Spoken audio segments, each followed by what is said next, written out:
Hare Krishna. Hare Krishna. So we're out today in Berkeley Square. We went for a little walk in the morning and decided to do some reading. And it started to rain. So like the Goswamis, we found shelter under this big tree here. And we're just going to do our reading here this morning. So where are we? Canto 1, Chapter 15, Text 10. So we'll start with the invocation. Om Namo Bhagavate Vasudevaya. Om Namo Bhagavate Vasudevaya. Om Namo Bhagavate Vasudevaya. Text 10. It was he only who loosened the hair of all the wives of the miscreants, who dared open the cluster of your queen's hair, which had been nicely dressed and sanctified for the great Raja Surya sacrificial ceremony. At that time, she fell down at the feet of Lord Krishna with tears in her eyes. Purport. Queen Draupadi had a beautiful bunch of hair, which was sanctified in the ceremonial function of Raja Surya Yagya. But when she was lost in a bet, Dushashan touched her glorified hair to insult her.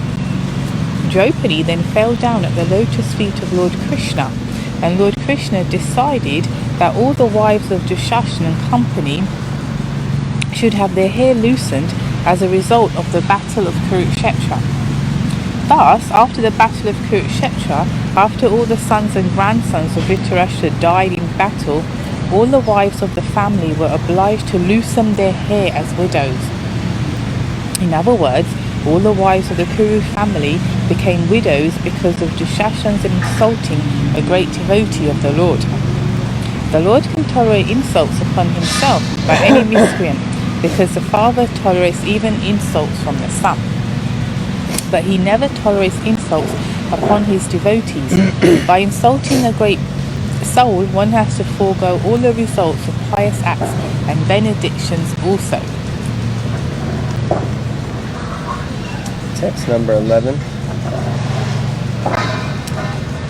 During our exile, Durvasa Muni, who eats with his 10,000 disciples, intrigued with our enemies to put us in dangerous trouble.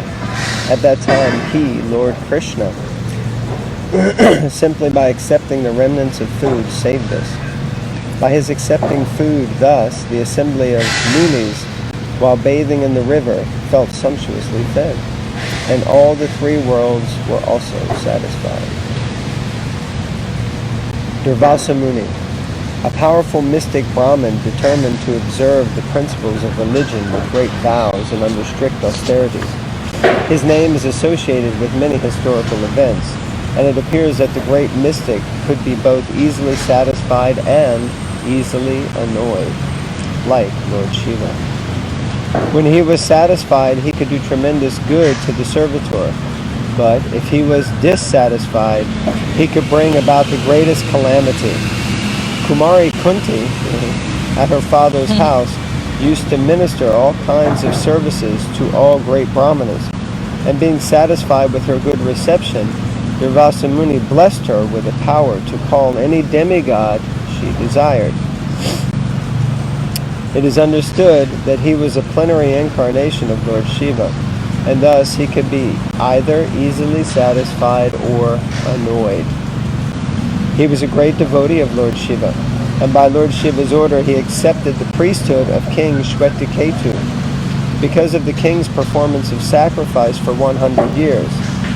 Sometimes he used to visit the parliamentary assembly of the heavenly kingdom of Indradev. He could travel in space by his great mystic powers, and it is understood that he traveled a great distance through space, even up to the Vaikuntha planets beyond material space. He traveled all these long distances within 1 year during his quarrel with King Ambarish, the great devotee and emperor of the world. He had about 10,000 disciples, and wherever he visited and became a guest of the great Kshatriya kings, he used to be accompanied by a number of followers. Once he visited the house of Duryodhan, the enemy cousin of Maharaj Yudhishthira. Duryodhan was intelligent enough to to satisfy the Brahmana by all means, and the great Rishi wanted to give some benediction to Duryodhan. Duryodhan knew his mystic powers, and he knew also that the mystic Brahmana, if dissatisfied, could cause some havoc. And thus he designed to engage the Brahmana to show his wrath upon his enemy cousins, the Pandavas. When the Rishi wanted to award some benediction to Duryodhan, the latter wished that he should visit the house of Maharaj Yudhishthira, who was the eldest and chief amongst all his cousins. But by his request, he would have to go to him after he had finished his meals with his queen Draupadi. Duryodhan knew that after Draupadi's dinner, it would be impossible for Maharaj Yudhishthira to receive such a large number of Brahmana guests, and thus the Rishi would be annoyed and would create some trouble for his cousin Maharaj Yudhishthira. That was the plan of Duryodhan. Durvas Muni agreed to this proposal, and he approached the king in exile according to the plan of Duryodhan, after the king and Draupadi had finished their meals. On his arrival at the door of Maharaj Yudhishthira, he was at once well received, and the king requested him to finish his noontime religious rites in the river, for by that time the foodstuff would be prepared. Durvasa Muni, along with his large number of disciples, went to take a bath in the river, and Maharaj Yudhishthira was in great anxiety about the guests. As long as Draupadi had not taken her meals, food could be served to any number of guests, but the Rishi, by the plan of Duryodhan, reached there after Draupadi had finished her meals. When the devotees are put into difficulty, they have an opportunity to recollect the Lord with rapt attention. So Draupadi was thinking of Lord Krishna in that dangerous position, and the all-pervading Lord could at once know the dangerous position of his devotees. He therefore came there on the scene and asked Draupadi to give whatever food she might have in her stock. On her being so requested by the Lord, Draupadi was sorrowful because the Supreme Lord asked her for some food and she was unable to supply it at that time. She said to the Lord that the mysterious dish which she had received from the sun god could supply any amount of food if she herself had not eaten. But on that day, she had already taken her meals, and thus they were in danger. By expressing her difficulties, she began to cry before the Lord, as only a woman would do in such a position. The Lord, however, asked Draupadi to bring up the cooking pots to see if there was any particle of foodstuff left. And on Draupadi's doing so, the Lord found some particle of vegetable sticking to the pot. The Lord at once picked it up and ate it. After doing so, the Lord asked Draupadi to call for her guests, the company of Durvas. Bhima was sent to call them from the river. Bhima said, "Why are you delaying, sirs? Come on, the food is ready for you." But the Brahmanas, because of Lord Krishna's accepting a little particle of food, felt sumptuously fed, even while they were in the water. They thought that since Maharaj Yudhishthira must have prepared many valuable dishes for them, and since they were not hungry and could not eat, the king would feel very sorry, so it was better not to go there. Thus, they decided to go away. This incident proves that the Lord is the greatest mystic, and therefore he is known as Yogeshwara. Another instruction is that every householder must offer food to the Lord, and the result will be that everyone, even a company of guests numbering 10,000, will be satisfied because of the Lord's being satisfied. That is a way of devotional service. Okay, text number 12. It was by his influence only that in a fight I was able to astonish the personality of God, Lord Shiva, and his wife, the daughter of Mount Himalaya. Thus, he, Lord Shiva, became pleased with me and awarded me his own weapon. Other demigods also delivered their respective weapons to me. And in addition, I was able to reach the heavenly planets in this present body and was allowed a half-elevated seat.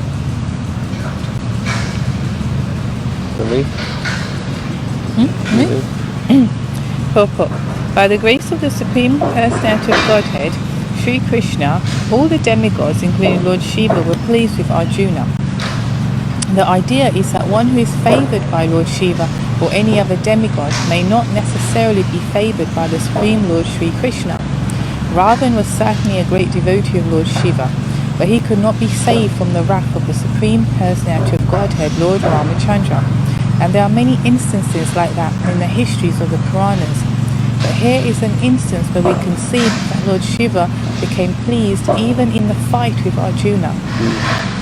The devotees of the Supreme Lord know how to respect the demigods, but the devotees of the demigods sometimes foolishly think that the Supreme Personality of Godhead is no greater than the demigods.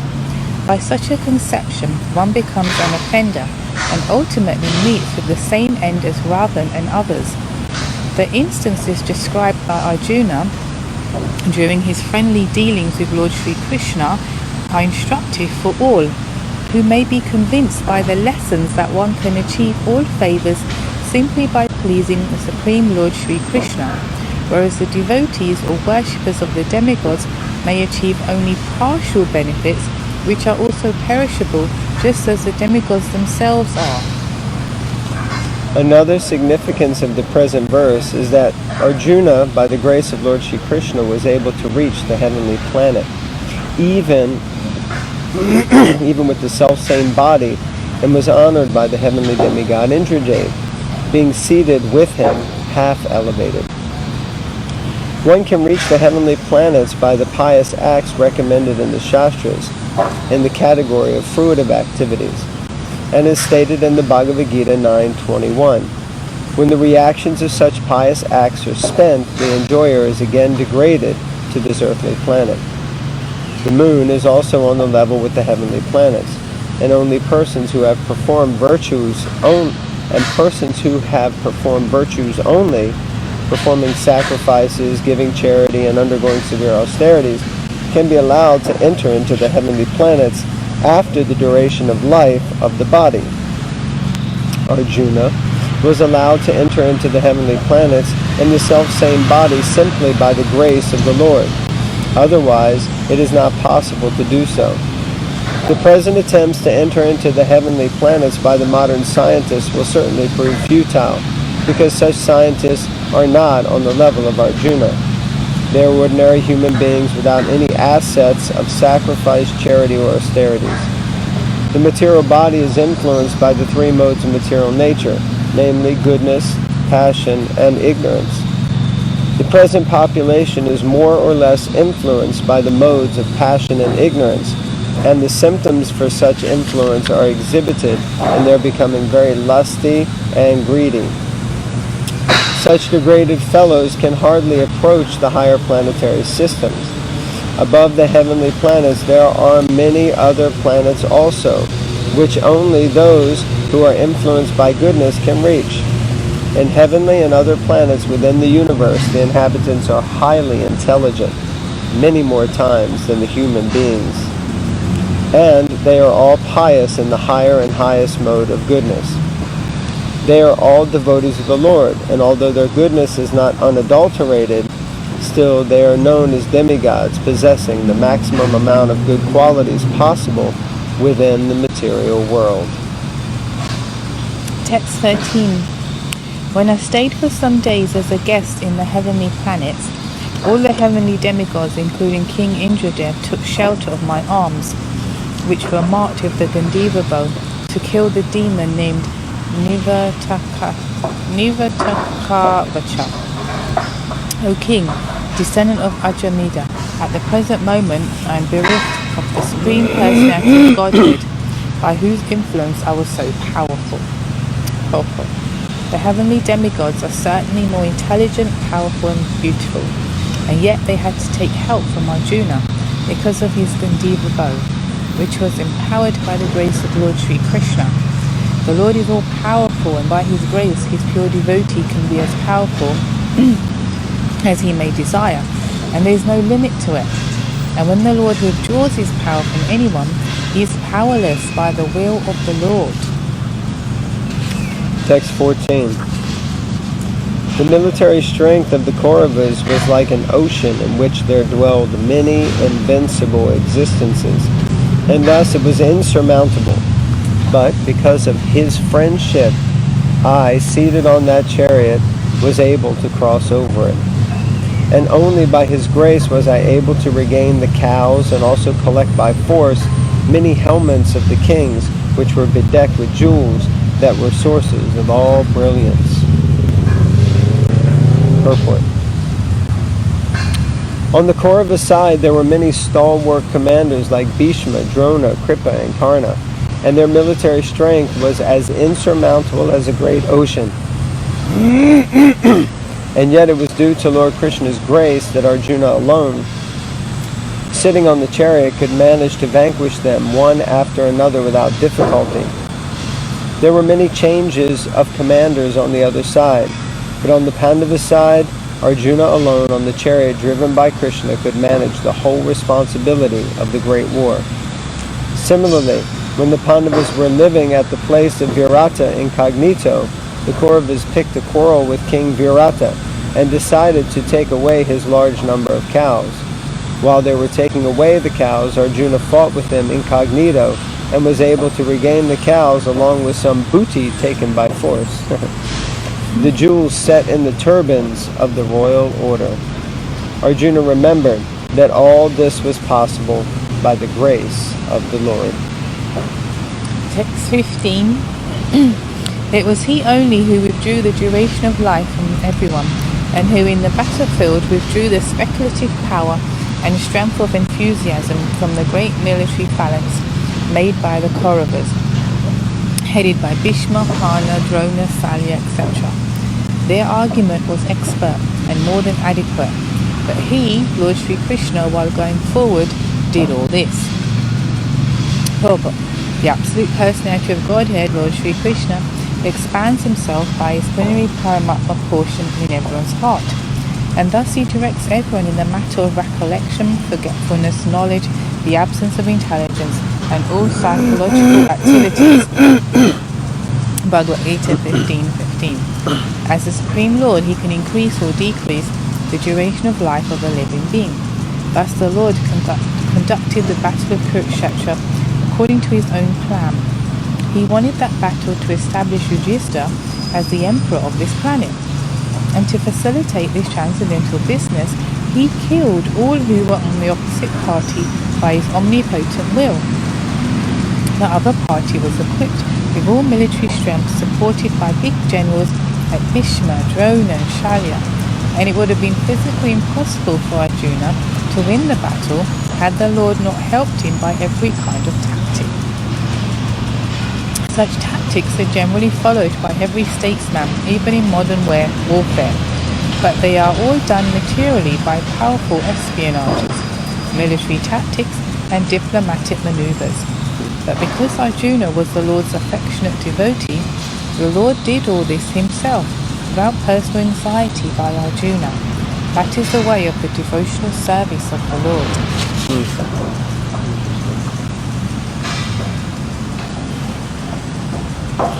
Great generals like Bhishma, Drona, Karna, Buddhishrava, Shusharma, Shalya, Jayadratha, and Balika all directed their invincible weapons against me.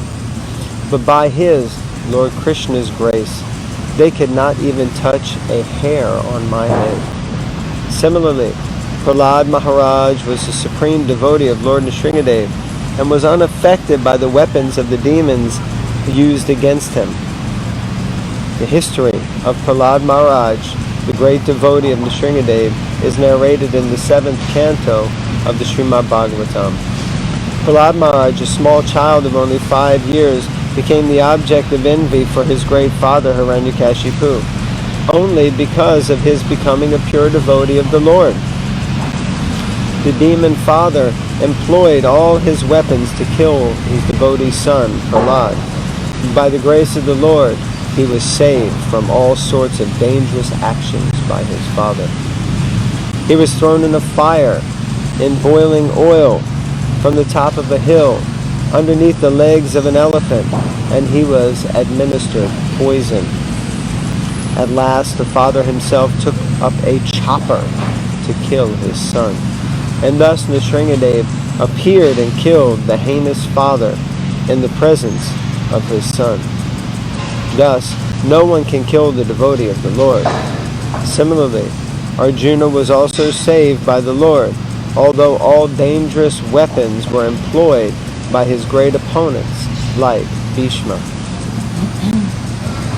Karna, born of Kunti by the sun god prior to her marriage with Maharaj Pandu. Karna took his birth with bangles and earrings, extraordinary signs for an undaunted hero.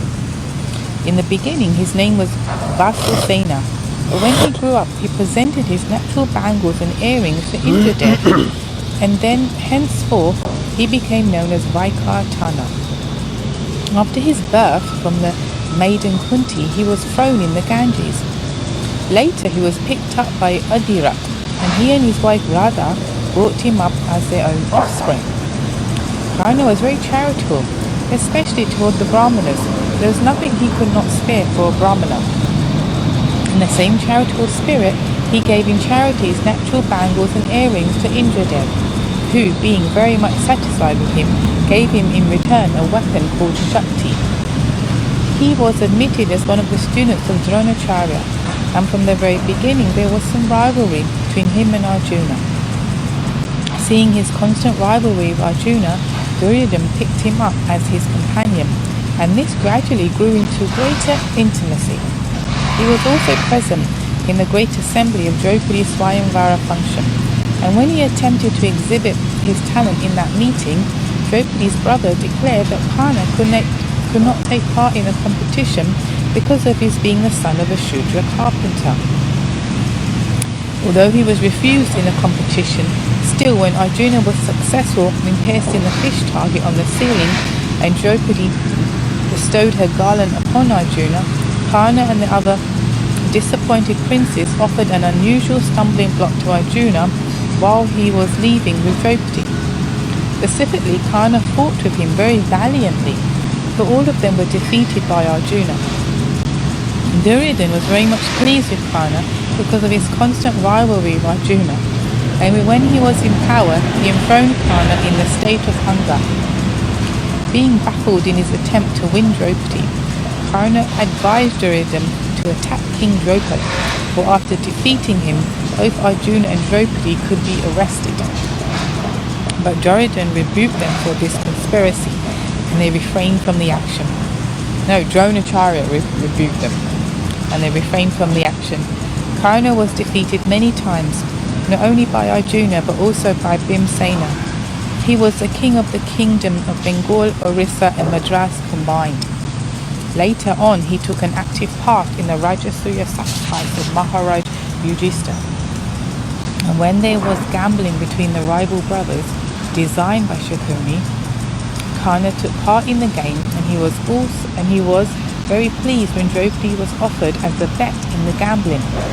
This fed his old grudge. When Draupadi was in the game, he was very enthusiastic to declare the news, and it was he who ordered Dushashan to take away the garments of both Pandavas and Draupadi.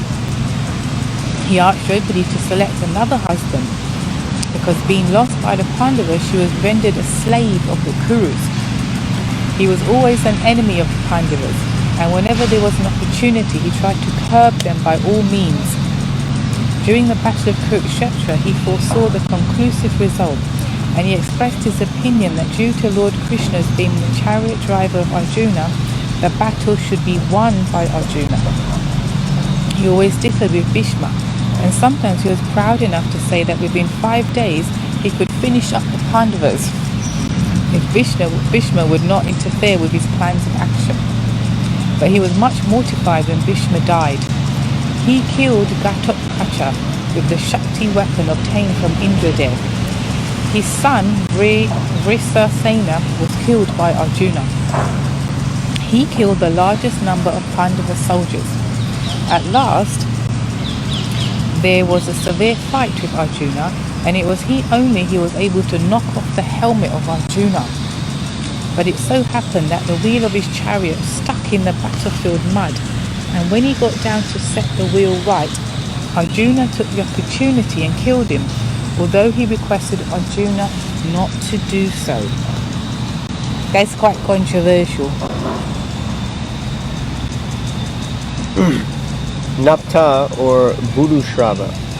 Budushrava was the son of Somadatta, a member of the Kuru family. His other brother was Shalya. Both the brothers and the father attended the Swayamvara ceremony of Draupadi. All of them appreciated the wonderful strength of Arjuna due to his being the devotee friend of the Lord. And thus Budushrava advised the sons of Dhritarashtra not to pick any quarrel or fight with them. All of them also attended the Rajasuya Yagya of Maharaj Yudhisthira.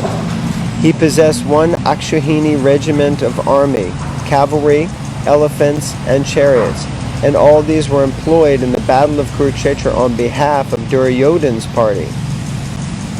He was counted by Bhima as one of the Yuta Hatis. In the battle of Kurukshetra, he was especially engaged in a fight with Satyaki, and he killed the 10 sons of Satyaki. Later on, Arjuna cut off his hands, and he was ultimately killed by Satyaki. After his death, he merged into the existence of Vishwadev. Trigata or Shusharma, son of Maharaj Shushama, son of Maharaj Vridakshetra, he was the king of Trigata Desh, and he was also present in the Swayamvara ceremony of Draupadi. He was one of the allies of Duryodhana, and he advised Duryodhana to attack the Matsya Desh, Darbhanga. During the time of cow stealing in Virat Nagara, he was able to arrest Maharaj Virat, but later Maharaj Virat was released by Bhim. In the battle of Kurukshetra, he also fought very valiantly, but at the end he was killed by Arjuna. Jayadratha, another son of Maharaj Vridakshetra. He was the son of Sindhu Desha, modern Sindh, Pakistan. His wife's name was Dushala. He was also present in the Swayamvara ceremony of Draupadi, and he desired very strongly to have her hand, but he failed in the competition. But since then, he always sought the opportunity to get in touch with Draupadi. When he was going to marry in the Salvadesh, on the way to Kamyavan, he happened to see Draupadi again and was too much attracted to her. The Pandavas and Draupadi were then in exile after losing their empire in gambling, and Jayadratha thought it wise to send news to Draupadi in an illicit manner through Kotishasha, one of his associates. Draupadi at once refused vehemently the proposal of Jayadratha, but being so much attracted by the beauty of Draupadi, he tried again and again. Every time he was refused by Draupadi. He tried to take her away forcibly on his chariot, and at first Draupadi gave him a good dashing, and he felt like a cut root tree. But he was not discouraged, and he was able to force Draupadi to sit on his chariot. This incident was seen by Domya Muni, and he strongly protested the action of Jayadratha. He also followed the chariot, and through Datrayika,